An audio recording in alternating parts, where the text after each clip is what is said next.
Ветераны АТО блокируют здание телеканала «Интер». Среди их требований – полное прекращение работы канала. Активисты выпускают людей из здания, но не позволяют зайти. Обещают, что заблокируют выходы и выезды из всех зданий «Интера». Вчера горел корпус телеканала на улице Щусева, 26. Около 20 человек пришли к зданию, установили туристические палатки и принесли шины. Позже их подожгли, а в помещение бросили дымовую шашку. Начался пожар. Администрация «Интера» заявила, что в результате пожара полностью сгорела студия программы «Подробности», а также пострадали некоторые сотрудники. Полиция сообщила о задержании 6 подозреваемых. Поднимаемся на второй этаж. Там тоже было несколько очагов возгорания. На втором этаже у нас находилась студия, находился ньюзрум или журналистская, по-другому, там, где репортеры пишут свои тексты, а также международная редакция международных новостей.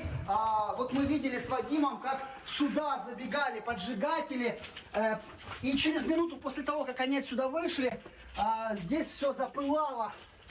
Боже, какой ужас.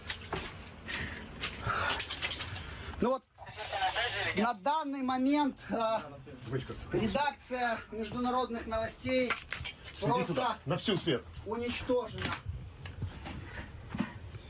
Это наши студийные камеры. То есть они все в копоте, я не знаю, дальше уже техники оценят. Максим, что ты можешь сказать? Ну, она подплавилась, конечно, но будем уже смотреть, когда включат свет. Надеюсь, что оптика не пострадала. Это очень дорогостоящая аппаратура, да, как я понимаю? Это очень дорогостоящая аппаратура. Возбуждено уже криминальное производство. Мы сейчас устанавливаем совместно с пожарниками, какая была причина вообще пожара.